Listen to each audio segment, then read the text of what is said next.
fica aqui responsável pela parte de produção, né, do Vale das Colinas. Tem um pessoal perguntando sobre os vinhos. Se vende o vinho, cadê o vinho para a gente comprar? Como é que está acontecendo? Aqui nós ainda estamos no começo, né? Vocês vão ver as plantas no campo, elas estão ainda jovens. E essa safra, que vai ser a terceira safra que nós vamos colher, é a safra que a gente vai ter maior produtividade, porque as plantas elas estão ficando um pouco mais robustas e com capacidade de produção para atender todo mundo. Então assim, a gente não esperava o público que a gente está recebendo hoje, que é muita gente, está vindo aqui. E nós fizemos o primeiro plantio de uvas aqui em 2018, tá? E abrimos as portas para o público em 2020, tá? Então na primeira safra, quando a gente já tinha os vinhos da primeira safra, a gente abriu as portas. Só que a quantidade de pessoas que está vindo é muito maior do que a quantidade de vinhos que nós temos como oferta, porque as plantas elas precisam de um tempo. A natureza, a gente depende da natureza para, né, fazer os nossos vinhos. Então ainda não estamos dando conta da demanda de pessoas que está vindo e por isso a gente interrompeu as vendas. Por que a gente interrompeu as vendas dos vinhos? Para a gente poder ter vinho para visita guiada, para vocês, por exemplo, poder provar os vinhos aqui, a gente falar um pouco sobre eles. E também lá no balcão, quem quiser tomar vinho hoje, à vontade, pode pedir lá. O Trio Vale, você paga R$15 e você pode tomar 3 taças de vinho e escolhe o vinho que você quer tomar. Nós temos 3 opções aqui, as 3 variedades que nós temos, né?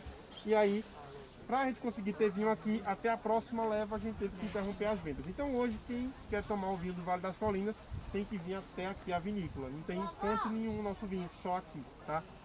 E aí, ano que vem, se Deus quiser, a gente vai ter uma produção maior para liberar, para vocês levarem, para vender, até para distribuir para outros locais, tá certo? Então, pessoal, iniciando aqui, fazendo só uma contextualização para vocês, quem iniciou esse projeto aqui foi um casal de médicos, tá? Se radicaram aqui e já gostavam bastante de vinho, como muitos de nós, né? Já eram apreciadores e viam muito potencial na produção de uva e vinho aqui na nossa região, principalmente se tratando do clima. Vocês são de onde? Recife, né? Pronto. Então vocês vêm de uma região que é bastante quente e úmida, né? Aqui é diferente. Aqui nós estamos no interior de Pernambuco, mas nós estamos também numa região de altitude. Nós estamos aqui em média 900 metros em relação ao nível do mar.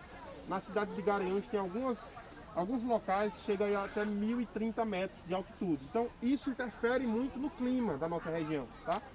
Então é um clima ameno. Você vê que aqui está ensolarado, está um pouco nublado hoje, mas está aquela brisazinha bem confortável, né? Então aqui tem a característica de ter dias quentes e noites frias, tá? Então essa amplitude térmica é muito interessante para as videiras, para as uvas. Então, além disso, nós temos um clima muito bem definido. Nosso primeiro semestre, entre março e agosto, é o nosso período chuvoso. Então é bastante garoa, frio, bastante chuva, né? É uma região no semiárido, que é exceção muitas vezes, que aqui costuma chover 800 a 1000 milímetros por ano. Isso é bastante chuva, se tratando de uma região do nordeste do Brasil, no interior, né, do semiárido, tá? E é muito concentrada nessa época. Já de setembro até fevereiro, nós temos nosso período seco. E é esse período que é propício para a produção de uvas finas. Uva fina é diferente de uva comum. Uva fina é aquela uva de origem europeia, que produz vinhos finos, aqueles vinhos que têm complexidade de aromas, você pode harmonizar com um alimento, que é aquele vinho que quem é apreciador gosta de tomar, tá? Diferente dos vinhos comuns, do suco de uva, da uva in natura que a gente come, que é um outro tipo de uva. É uma uva considerada uva comum de origem americana, tá? Só que não é o nosso objetivo. Nosso objetivo é produzir uva fina, tá? Para a produção de vinhos de alto padrão de qualidade. Então hoje a gente vai para o campo, vamos conhecer uma das variedades, que é a Cabernet Sauvignon, né, que é uma variedade europeia, a rainha das uvas tintas, e vocês vão pegar uma fase hoje, que é uma fase de transição da uva. Ela está começando a fase de amadurecimento. Então vocês vão ver que o cacho ele começa verdinho, depois ele muda de cor com tonalidade mais tinta, uma tonalidade roxa, né? Tá roxinho o cacho, né? Então a gente vai ver como é que está a fase. Sempre aqui na nossa região a poda acontece em setembro e a colheita sempre acontece de janeiro para fevereiro. Então quem quiser vir aqui para provar a uvinha direto da planta, para ver a uva roxinha, é sempre no período de janeiro para fevereiro, tá? Então, hoje a gente vai ver a uva amadurecendo. Não tá boa ainda para a gente experimentar porque ela tá muito ácida ainda, tá? Mas só para vocês terem uma ideia, aqui nós plantamos esse parreiral em 2018, já colhemos 2 safras. Essas 2 safras a gente colheu, colocamos em caminhão refrigerado. Como a gente não conseguiu terminar a obra a tempo, as videiras elas não esperam, elas vão produzir, você tem que colher e se virar para fazer o vinho, né? Como a gente não conseguiu, por conta de pandemia e vários outros problemas, terminar a obra para vinificar aqui em Garanhuns já, nós levamos essas uvas para o Vale do São Francisco, tá? E lá, numa vinícola parceira nossa equipe foi até lá, usamos lá os tanques deles, os equipamentos, e aí conseguimos fazer o nosso vinho e trouxemos as garrafas para cá, tá? Só que agora, já em fevereiro, nós já vamos fazer o nosso vinho aqui em Garanhuns mesmo. Então, ano que vem vai estar muito mais confortável. A gente está trabalhando numa estrutura provisória, vocês vão ver lá a obra como está. Quando tudo estiver pronto lá, vai ser muito mais confortável, né? Vai ter uma área muito mais ampla, mais caixas, né? Mais banheiro, mais estrutura para receber todo mundo, tá? Então a gente ainda está muito no comecinho. Ano que vem, a visita guiada também vai passar pelo processo de vinificação, que é bem interessante a gente conhecer também. Como é que faz o vinho, né? O que é que leva no vinho? Será que no vinho vai água? Será que no vinho é colocar álcool? Né? A gente vai entender um pouco desse processo. Na verdade, o vinho fino, ele é praticamente só uva, tá? Não vai água, não vai álcool, não vai nada além da uva e alguns insumos enológicos, tá? Eu vou mostrar para vocês como é esse processo no decorrer do passeio e vocês também podem tirar qualquer dúvida que queiram nesse processo, tá? Vamos lá, vou pegar um atalhozinho aqui para a gente conhecer. É onde vai acontecer nossa vinificação, né? Esse galpão aqui que vocês estão vendo. Na verdade já está quase pronta essa parte de vinificação, né? Aqui vem o pessoal agora só colocar o piso, né? Fazer a parte do piso e colocar os vidros. E aí já vão chegar aqui os tanques, né? Os tanques de inox, a desengaçadeira, a prensa, o sistema de frio. Tudo isso vai ser montado agora em dezembro, para já em fevereiro nós vamos fazer já os nossos vinhos aqui, tá?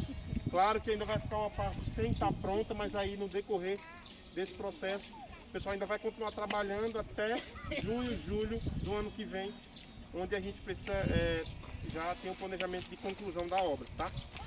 Então a uva ela vai ser transportada aqui do parreiral, né? Nós vamos fazer a colheita e ela vai subir aqui essa rampa, vai ter uma esteira lá em cima, naquele andar de cima, que vai receber essas uvas, vai mandá-las para uma máquina que chama desengaçadeira, né? Claro, tem uma seleção das melhores uvas e aí a desengaçadeira vai receber essas uvas, vai tirar a parte do engaço. Não sei se você sabe o que é engaço, que é aquela parte que fica no cacho, que segura as bagas, aquele talinho verde do meio, né? Aquilo ali não vai para vinificação, porque tem alguns compostos que são indesejáveis para os vinhos, né? Como por exemplo os taninos verdes, né? Mais verdes. Por isso que esse material é descartado e vai para vinificação somente as bagas, e aí vai ser direcionado todo esse mosto para o andar de baixo, para os tanques de inox, para iniciar o processo de fermentação alcoólica e os demais processos da produção do vinho, tá? Então tudo vai ser aqui, ó. Nós vamos ter naquela parte ali mais central do terreno uma vente, tá? Que é uma área bem grande, de 65 metros por 20. Então aqui vai ter possibilidade de ter casamento, formatura, né? Degustações, vários eventos. Lá naquela parte ali, ó, que tem uma parede de pedra, vai ser a nossa cave, tá? Então lá vão ficar estocados os barris de carvalho. Os nossos vinhos de guarda, eles vão ser direcionados para lá para envelhecimento, né? Seja 6 meses, 1 ano, o que a enóloga vai determinar, tá? Na parte de cima, da laje para cima, vai existir a nossa lojinha. Então tudo que está funcionando lá hoje na Cabana do Vale, no chalé principal, vai funcionar aqui, tá? E lá vai funcionar um restaurante. Ano que vem vai ter um chefe de cozinha que vai fazer algumas preparações para harmonizar com os nossos vinhos, tá? E posteriormente vai existir um hotel, né? Que vai ficar ao lado desse primeiro parreiral. Vou mostrar para vocês ali. Então vai ser uma estrutura bem completa ano que vem, tá? Para receber todo mundo e o pessoal, se quiser passar o final de semana aqui também, tá bom? Isso tudo já está Passando por um processo de mudança de cor, né? Ó. Tá deixando de ser um cachinho verde e mudando para uma tonalidade mais arroxeada, né? Ela ainda vai ganhar um pouco mais de tamanho, essas bagas, agora com amadurecimento, né? E a acidez do cacho ela vai baixando à medida que o açúcar da baga ela sobe, tá? Então a gente precisa ter um cacho super doce para poder a gente tem um vinho, né, estruturado, tá? Um vinho que tenha teor alcoólico. Porque o açúcar que for acumulado aqui, na vinificação vai ser convertido em álcool pelas leveduras, né? Tá? Então tem que ter uma uva bem doce, é por isso que essa uva, a uva para vinho, ela tem que ser mais doce até que aquela uva que a gente encontra no supermercado, tá? Então tem que acumular bastante açúcar. Você nota que a videira, ela é uma planta de hábito trepador. Ela vai subindo e se agarrando em toda a estrutura que ela encontra pela frente, né? Só que nós temos que dar uma organização para essa planta, né? Ela naturalmente ela não é organizadinha assim, ela cresce de toda forma. Então você vê quando a mudinha vai crescendo, ó, a gente vai, faz uma poda aqui, ela deixa de crescer verticalmente, né? Começa a brotar lateral. Desses brotos nós escolhemos 2 e amarramos nesse cordão, nesse arame, né? E aí a planta ela começa a crescer aqui nesse arame lateral. E o resto dos ramos a gente tira para poder a planta dar atenção a esses 2 brotos que a gente escolheu para formar a planta, tá? Quando chega com meio metro a gente faz uma nova poda para poder limitar o crescimento dela a meio metro. Meio metro de braço para cada lado. Por quê? Porque elas têm 1 metro de espaçamento entre elas, tá? E 3 metros de espaçamento entre fileiras. Isso é estratégico, né? Porque aquela fileira nunca vai sombrear essa daqui em momento nenhum do dia, tá? E ela, sendo assim, ela não vai competir por luz com a outra linha. Então, o sol ele nasce a leste, né? Ó, e se põe aqui a oeste. Então, toda a parte da tarde ela está recebendo o sol aqui, toda a parte da manhã do outro lado da parreira, tá? Então isso também é estratégico para a gente ter sempre uma planta trabalhando o dia inteiro aqui na fotossíntese para poder acumular açúcar no cacho e também guardar substância de reserva no tronco e nas raízes para poder gastar no próximo ciclo, tá certo? Nossa irrigação aqui é por gotejamento, ó. Temos um gotejador entre uma planta e outra e um gotejador na base de cada planta, tá? Esses gotejadores são interessantes porque eles são autocompensantes. Então, independente da pressão na mangueira ou então da vazão, não vai sair mais água nessa planta e menos água naquela. Todas elas recebem exatamente a mesma quantidade de água. No máximo 4 litros por hora. É a vazão máxima desses gotejadores. Então é muito eficiente para a gente essa questão da irrigação, porque a gente tem uma uniformidade, né, na linha de plantio e também de maturação dos cachos. Para poder, um tá bom de colher aqui e o outro lá em cima tá verdinho ainda. Isso geralmente não acontece. Eles amadurecem sempre no mesmo momento, tá? Então, então nós fazemos uma atividade que chama desponte. Quando ele passa daqui a gente corta para poder limitar o crescimento dela até aqui. Porque senão ela vai continuar crescendo e ela invade a entrelinha. Tá? E é só isso? De 1 metro e 1 metro para cá, ou seja, 1 metro quadrado ela cresce, tá? Então você vê que ó, terminou uma, começou a outra, né? E por aí vai. Todas elas seguem esse mesmo padrão de crescimento. Você tem que começar, os funcionários aqui, eles passam fazendo desbrotas, que é tirando o excesso de ramos e folha que a planta tem, né? Porque essa planta, pessoal, ela é uma planta que ela é muito sensível, principalmente à umidade. Então se tem uma região que é muito úmida, e essa planta recebe muita água na folha, ela vai adoecer muito também, tá? É por isso que esse clima nosso do segundo semestre, ele é muito favorável, porque é um clima seco e é um pouco mais quente, né? Então, Mais quente, mais doce? quanto mais quente, mais doce, tá? Enquanto ela tá bem carregadinha, né? Esse ano que vem a gente vai ter bastante vinho, se Deus quiser, para todo mundo. Então, Dentes, né? Penduradas. Aquela estrutura é para uva de mesa e uva de suco. Uva de vinho é essa estrutura aqui no mundo todo que é a mais usada, tá? Claro, tem produtores que utilizam a latada ainda para produção de uva de vinho. Qual a mas diferença? às vezes ela vai produzir mais e ela vai impedir que os cachos eles sejam expostos à luz. Porque a folha ela está cobrindo, né? Então isso muitas vezes não é muito vantajoso. Essa planta de uva para vinho, ela não é uma planta que eu quero que ela produza muito. Porque quanto mais eu produzo, menos qualidade eu vou ter. Se eu produzo pouco cacho, esses cachos que eu produzir, eles vão ter muita qualidade, né?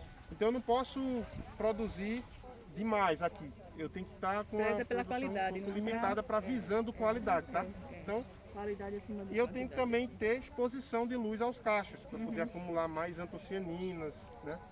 Ele ficar com mais cor, tá? E aí ele também amadurecer de forma mais uniforme. A temperatura. Do momento da colheita. Então assim, Quanto mais a uva amadurece, mais ela vai acumulando açúcar. Chega uma hora que ela começa a desidratar e ela vai virando uva passa, porque ela vai perdendo água e fica bem doce. Só que eu não posso deixar ela chegar nesse momento, porque aí já vai... Ela não presta para vai ter menos rendimento e vai ter mais açúcar, consequentemente mais álcool. Mas a gente quer aqui um teor alcoólico de 13 e 14 graus de volume alcoólico, né? Coleta pelo menos 50 bagas por hectare e leva para o laboratório para analisar a acidez, pH e teor de açúcar. A gente só pode colher essa uva quando esses 3 parâmetros estão em perfeito equilíbrio e sendo eles o objetivo da enóloga, que vai dizer, não, agora a gente tem que colher ou vamos deixar mais no campo, vamos deixar ela acumular mais açúcar. Isso aí vai depender então, da... aqui você só tem... A gente faz a degustação, depois vocês tiram foto, pode ser? Não, é só que vocês podem ficar no lugar. Eu vou até aí e vocês veem vocês, tá certo? Pessoal, hoje nós vamos tomar 3 vinhos, 2 vinhos tintos e um vinho branco, tá certo?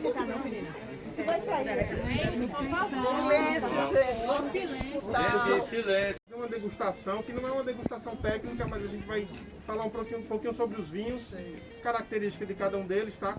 E aí vocês podem dar a opinião de vocês também, né? Claro, como consumidores, isso é muito importante pra gente, tá? Eu vou servir vocês e vou pedir que vocês aguardem com vinho na taça. Eu sei que vai ser difícil, tá? Mas aguardem com vinho na taça pra gente, todo mundo tá servindo, fazer a degustação, todo mundo junto. A gente vai fazer uma degustação que é informal, mas a gente vai avaliar o visual do vinho, os aromas e a questão gustativa deles, tá? Então, não degustem ainda, vou servir vocês e em seguida a gente faz todo mundo junto. Vou começar pelo nosso vinho branco, né? Nossa variedade de uva branca, né? A Muscat Petit Grand, tá? É o Dona Cecília 2021. Todos os nossos vinhos aqui eles são secos, tá? Quem não gosta de vinho seco também não vai ter muito problema, porque são vinhos considerados vinhos leves, tá certo? Mas são todos eles são secos, baixo teor de açúcar, mas muito saudável, tá? Vamos lá? Vocês sabem a forma ideal de abrir um vinho com tampa scroll cap? Não. Nunca viram, não? Então, a partir de hoje, vocês não vão precisar usar mais faca em casa e nem ter problema na hora de abrir, tá? Sempre quando for abrir, pega aqui e gira a garrafa, tá? Não a tampa, a garrafa. Vocês podem acontecer de girar tudo, você não conseguir mais abrir. E tem que usar uma faca. Então assim, ó, ou você segura toda, ou você segura a cápsula e a tampa. Eu seguro a cápsula. A cápsula eu vou segurar firme e girar a garrafa desse jeito. E já abriu. Tá vendo? Muito fácil, muito simples. Não precisei usar a faca, tá certo? É só uma dicasinha simples para vocês não sofrerem para abrir.